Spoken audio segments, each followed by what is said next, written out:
What is up, rockers? Welcome back to another Rise of Kingdoms content here. I'm Chinchi42, and today we're going to talk about VIP 17. Now, I haven't really talked about this since the update was live, so today we're going to talk about my point of view of the update for the VIP 17 and other new stuff in here. So maybe you have seen other contents already that they talk about the VIP 17, and I'm sure you haven't heard my opinion about it. And today we're going to talk about it. Now, if you are new to this channel, definitely consider subscribing and hit that thumbs up if you are enjoying the contents that we are making.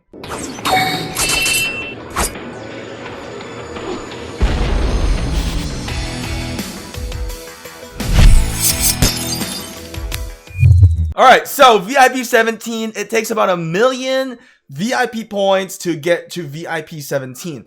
It takes a while. Like, I've already drained all of my VIP that I've collected. I'm still far away from getting VIP 17.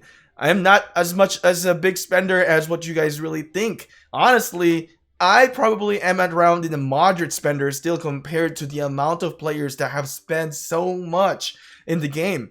What I can say here is that it can benefit a lot for the pay to wins, like the big spenders who have reached VIP 17 already. It's definitely going to benefit them big time. Training speed of 25% boost. Imagine this on how this thing is going to benefit the big spenders. Now, whenever there's a training event, MGE, Lord of War, like a Zenith to Power, or for training event for the KVK, the pre-KVK, imagine that, how 25% extra training speed is going to boost them up. Now, one thing that you need to know is that it's adding only a 5%. So it's not a full 25%, right? From VIP 16, you've already have 20%. So if only increase it by 5%. But that 5% is big. Imagine you're going to get runes, you're going to get the Duke title, and then you're going to have the Kingdom buff, and then plus 5% if you have the VIP 17. It's going to add up big time. Like, it just really benefits the high spenders for this game already. I mean, it's nice because some point we will get there, then I'll have the benefit of it. But at this moment, I think it's really separates the free-to-play or the moderate spenders from the big spenders. Imagine that though, they get more benefit. I mean, it's fine because it's a VIP, it's supposed to be for the very important persons which they have invested a lot into the game and they get these buff, but I feel like training just separates more for them. I mean, it's great because then they can, train more troops, have to use less speed ups, but if you are a moderate spender, let me know what you think about this VIP 17 thingy. Now, action point limitation. Now we've increased the cap to 350 increase, right? So before it was increased up to 200. So now it will be 1,350. Currently, I'm a VIP 16, so it's 1,200. So it's going to increase it up to 150 more. Well, this one is fine. I think depends on how much you grind anyway for barbarians, or when you're doing Karawak event. I think this is a legitimate, reasonable increase for the VIP exclusion buff. And I was hoping that we could increase the gathering speed. That would be really nice, and maybe just the action point recovery more. Maybe marching speed would be. I don't know about marching speed. I feel like that would be too biased for the pay to wins. But I mean, like, if I would just do it, maybe the production as well. Those things that would help us for having a high VIP. I would definitely love the healing resource consumption to be increased. I know they just rolled that out for the VIP 16. That would have been really nice to be in the VIP 17. So that's my opinion. Action point limitation, I think it's fine. It still depends. I know there's a lot of pay to wins also that they don't really grind as much, or they just purchase a lot of bundles but they don't grind as much. So it really depends on the person or the player that are playing the account for the action point limitation to be maximized. So I think it's really great. And for me, I'm a grinder whenever there's an event, so I would definitely love to have extra 150 for the action point limitation. That's really nice. So For auto damage, plus 5%. So this is all damage. Now, I think this is too OP. If you don't know what all damage means, it's going to count to every single type of damage. Active skill damage, normal damage, right? Now the counter attack, I don't think so. But it's going to be for the normal attack and then the skill damage, because this is all damage. So that's going to boost 5%. That's a big imbalance. I want to be as honest as I can, and I know some people will hate me for being honest. And I think it's just unnecessary for VIP 17 to have this. To me, if I get to VIP 17, of course, I would definitely love this. But majority of our players are, mid spenders to free to play, and especially the players that are watching our channel here. Majority are free to play, moderate spenders. I don't think we have a whole lot of big spenders watching the content that we make here. But honestly, I think it's a big imbalance that separates even more for those players. Now imagine this: if I'm rallying with an additional all damage plus 5%. Now my normal attack damage is going to increase by 5%. My skill damage is going to increase by 5%. Now remember, whenever I'm sending a rally, which is going to be Edward and Edward and YSG, right? These two guys have a high skill damage. Now I'm going to increase that. I'm going to buff that for extra 5%. And then I also have the, let's take a look in here. I also have this thing.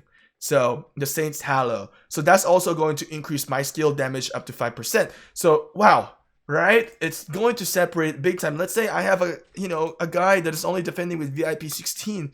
Definitely I have an advantage if I have the VIP 17. Big time. Now if I'm on the field, imagine this.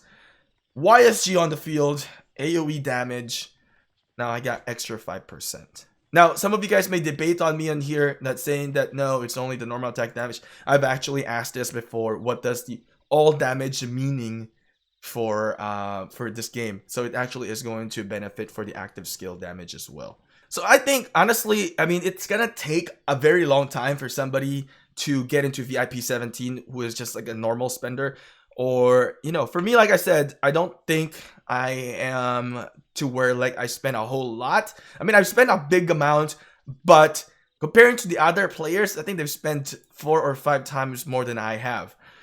So yeah, I think VIP 17, I think, is a big gap again whenever, comparing it to the free-to-play and moderate spender into the high spender. Let's also compare what you would get for the daily chest.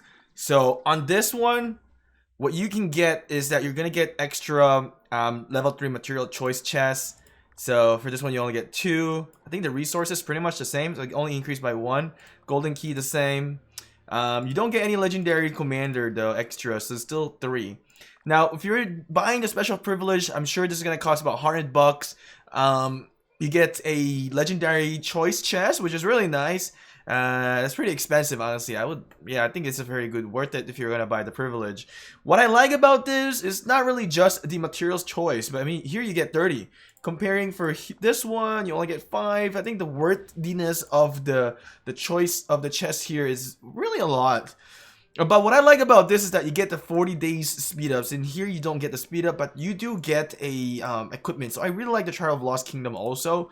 But you get 40 days worth of speed ups. That's amazing for $100, I'd say. And then you get pretty good amount of resources here as well. Now, I kind of wish it would be more. I mean, why did they pick the number 6? Such a bad luck for numbers. Should have been 8. Come on, these are Chinese developers. Lucky 8. I mean, why 6? I don't like the number 6.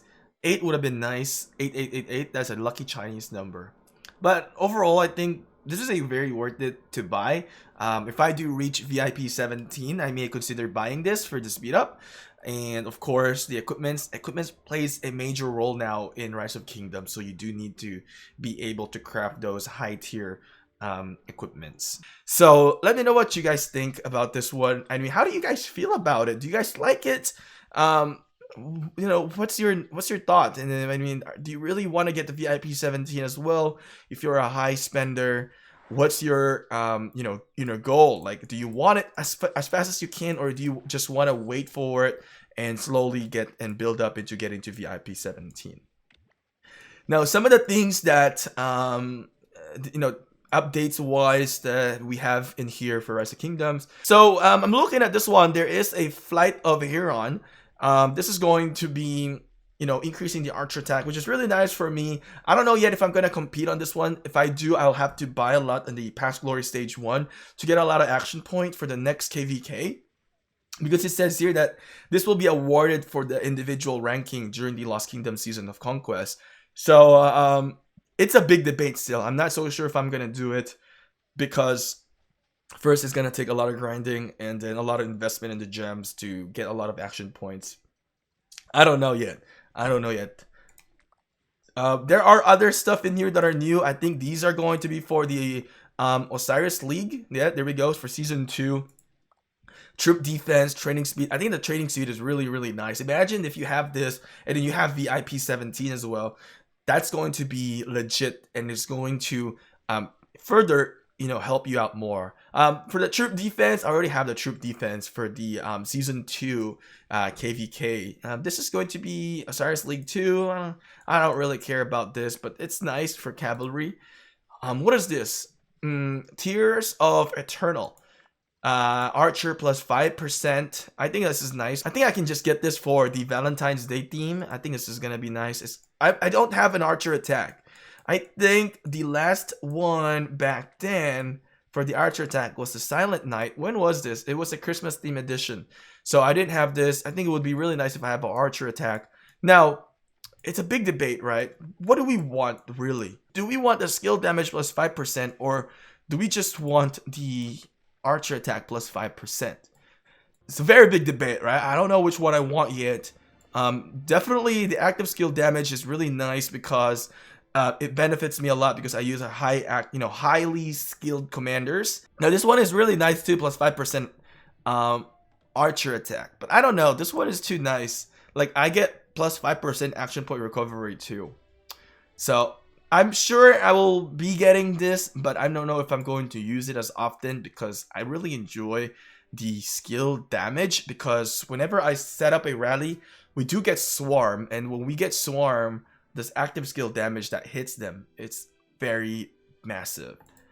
Right, so right now I'm also competing for the Attila MGE. Currently I am rank 1, so I've participated in some killings, a lot of killings, 57 million points. I think my training points was in a total of 33 million. I've really just done a lot of killing in here. It is really, really nice. We've been fighting here with the 201, so there's been really, really good fighters in here, capturing the pass, taking the pass, right? Whatever. We tried to zero them, and I think they've tried to zero some of here as well. I think I've attacked some guys in here multiple times. I know I just did for this guy.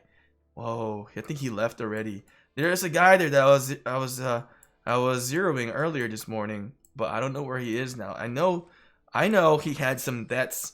Let's take a look. I don't know if I'll find it anymore. I don't know. Oh, maybe it's this one. I don't think so. See, I don't think I saved all of them, which is the bad part. Alright, so I think it's this one. Like, take a look into this. So for now, I don't think he had any deaths, but eventually I think he had a max of 140 deaths before we kind of stopped rallying him. So that's gotta hurt. I don't know if he's still here. Yep, he had left the area already. Anyway, rockers, let me know what you guys think about the VIP 17. Do you think this is a very nice addition to the update? And what else do you guys want to see for updates in the future for Rise of Kingdoms?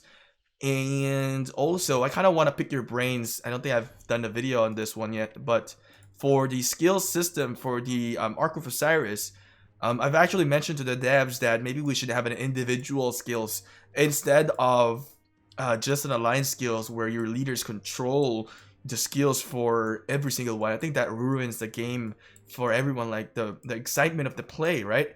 Wouldn't it be much more fun if you can actually control it and be the one who's leading the charge for the skills? So let me know in the comment section below, what kind of skills do you want to see for individuals, and what do you think we should be removing for the skill system here for the Ark of Osiris? Let me know all these and I will read them. I'll pass them to the devs and keep on enjoying the game. Anyway, rockers, thanks for watching. Hopefully you guys are still enjoying the contents that we have been making. I will see you again next time. See you later. Bye.